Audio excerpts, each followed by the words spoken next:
আল্লাহর কাছে আমরা দোয়া করি আমাদের বাংলাদেশে যেন 4 কাজের যোগ্যতা রাখে আর 10 গুণে গুণান্বিত একজন আদর্শ যোগ্য শাসক আল্লাহ তৈরি করে, যিনি আমাদের দেশের একজন শাসক হওয়ার পাশাপাশি আমাদের দেশের জাতীয় একজন ইমাম হবে, একজন খতিব হবে, এমন একজন শাসক তৈরি করে দেন।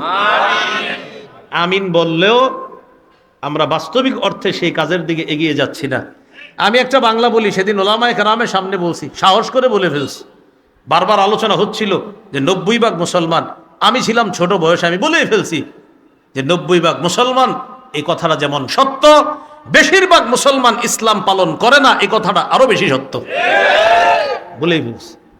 মানি, তখন আমি মানি বলার পরে অনেকগুলা আয়াত হাদিসের দলিল দিয়ে আমি বললাম, এই হলো মানির উত্তর। এদেশের অসংখ্য মুসলমান, 90% বেশি মুসলমান, এই কথা যেমন সত্য, অধিকাংশ মুসলমান ইসলাম পালন করে না, এই কথা আরো বেশি সত্য। ঠিকের একটা উদাহরণ আপনাদেরকে বুঝাই। আজকে এই জায়গায় যারা আছে সবাই এশার নামাজ পড়েছে, এটা আমি আশাবাদী, কিন্তু পড়েছি কিনা আল্লাহ ভালো জানে। এই মানুষগুলাই বলতেছে আবার ইসলাম কায়েম চাই, যারা আজকে এশা পড়ে নাই। আগামীকাল ফজর পড়বে না অসংখ্য অগণিত মুসলমান, তারা আজকে বলেছে ইসলাম চাই, কিন্তু আল্লাহ বলেছেন সূরা বাকারা 208 নম্বর আয়াতে, হে ঈমানদারগণ ইসলামে পরিপূর্ণ প্রবেশ করো।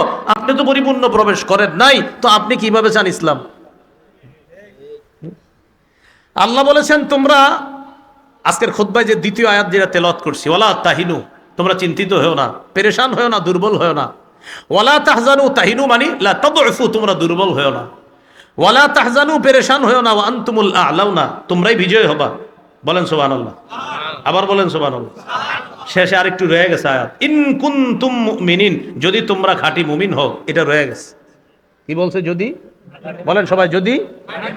এখন দেখেন আল্লাহ তাআলা বলেছেন, হে ঈমানদারগণ সুদের কারবার ছেড়ে দাও যদি মুমিন হও। উঠেন না কেউ, কি বলছে? যদি কি হও, বলেন সবাই, কি কারবার ছেড়ে দাও? যদি কি হও। সেই মুমিন আইসা বলে, হুজুর এত বয়ান করেন ইসলাম কায়েম হচ্ছে না কেন? আপনার কারণে কায়েম হচ্ছে না, কারণ আপনি তো এখনো সুদ ছাড়েন নাই। আল্লাহ তো বলছে যদি মুমিন হও। দুনিয়া এসে বলতেছে ইসলাম কায়েম হচ্ছে না কেন? আপনার কারণেই তো হচ্ছে না। বলতেছে যদি কি হও, মুমিন হও। খতিব সাহেব জুমার নামাজে বয়ান করলো, ইন্নামাল খামরু আল মাইসিরু আল আনসাবু আল আজলাম, জুয়া, মদ, দেব দেবী, ভাগ্য নির্ণয়ক স্বর, এগুলা ইত্যাদি রিজসুম মিন আমালি শায়তান, শয়তানের কাজ, এগুলা নাপাক। ফাজতানিবুহু, এগুলা থেকে বেঁচে থাকো। নামাজের পর অনেকে বলল, হুজুর ইসলাম কায়েম হচ্ছে না কেন? এর মধ্যে অসংখ্য অগণিত লোক আছে যারা জুয়ার মধ্যে জড়িয়ে আছে। ওই ব্যক্তিও বলতেছে, হুজুর ইসলাম কায়েম হচ্ছে না কেন? আল্লাহর কোরআনে বলতেছে, যদি মুমিন হও তাহলে তো তুমি জুয়া খেলতে পারো না, জুয়ার কাছেও তুমি যাইতে পারো না। আল্লাহ বলছে যদি মুমিন হও তো তোমরাই বিজয় হবা। আপনি বলছেন ইসলাম বিজয় হচ্ছে না কেন? আমি তো এখনো খাঁটি মুমিন হই নাই, কারণ আমি মুমিন, আমি সুদ খাই, আমি মুমিন, আমি জুয়া খেলি, আমি মুমিন, আমি মদ খাই। আল্লাহ বলছে শর্ত, শর্ত যদি মুমিন হও, বিজয় তোমরা হবা।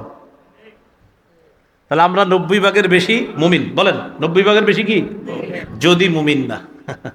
আমরা 90% বেশি মুমিন, কিন্তু যদি মুমিন হও যেটা, সেটা না, মানে খাঁটি মুমিন না। আমরা 90% বেশি মুমিন, খাঁটি মুমিন না। কারণ এই দেখেন, আজকে আমি বললাম ভাই আগামীকালের মধ্যে এলাকার সবাই সুদ ছেড়ে দেন, তাহলে ইনশাল্লাহ আপনাদেরকে নিয়ে একটা স্বপ্ন দেখবো। এখান থেকে যাওয়ার পরে বলবে, হ্যাঁ সবকিছুই ঠিক ছিল, এটা আবার কি কইল? আল্লাহ আমাদেরকে হেফাজত করেন।